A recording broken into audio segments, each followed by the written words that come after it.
NEET मामले पर supreme court में क्या क्या हुआ,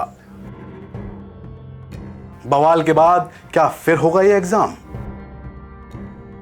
चीफ जस्टिस ने छात्रों के लिए क्या कहा। नीट परीक्षा में धांधली को लेकर पूरे देश में हाहाकार मचा हुआ है। सरकार घिरी, किरकिरी हुई तो एक के बाद एक गिरफ्तारियां हो रही हैं। गुजरात से लेकर बिहार तक इस धांधली का जाल फैला हुआ है।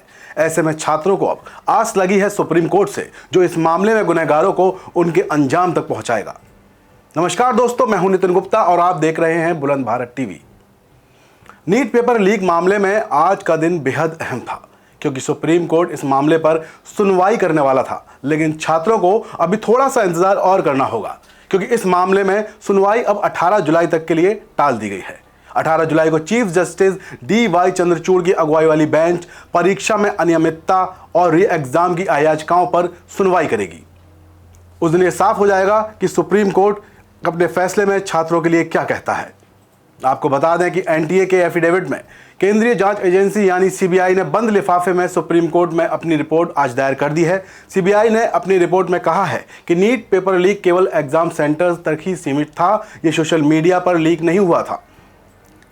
वहीं सुप्रीम कोर्ट ने 8 जुलाई को सुनवाई के दौरान CJI ने केंद्र से कई सवालों के जवाब मांगे थे। उन्होंने कहा था, ये मानते हुए कि हम परीक्षा नहीं रद्द करने जा रहे, तो धोखाधड़ी के लाभार्थियों की पहचान करने के लिए हम आज क्या करने जा रहे हैं। उन्होंने आगे कहा था कि लाभार्थियों की पहचान करने के लिए सरकार ने अब तक किया क्या है।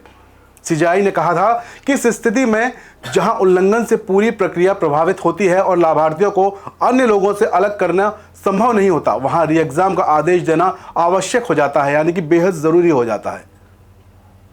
CJI ने दो टूक शब्दों में कहा था कि नीट UG की अखंडता से समझौता हुआ है तो परीक्षा रद्द होनी चाहिए। CBI ने अपनी जांच रिपोर्ट में कहा है कि पेपर लीक की घटना स्थानीय तौर पर हुई है। परीक्षा का पेपर सोशल मीडिया पर सर्कुलेट हुआ ही नहीं था, लेकिन लीक हुआ था, ये बात मानी गई है। वहीं केंद्र सरकार ने नीट पेपर लीक को लेकर भी सुप्रीम कोर्ट में अपना हलफनामा दायर कर दिया है।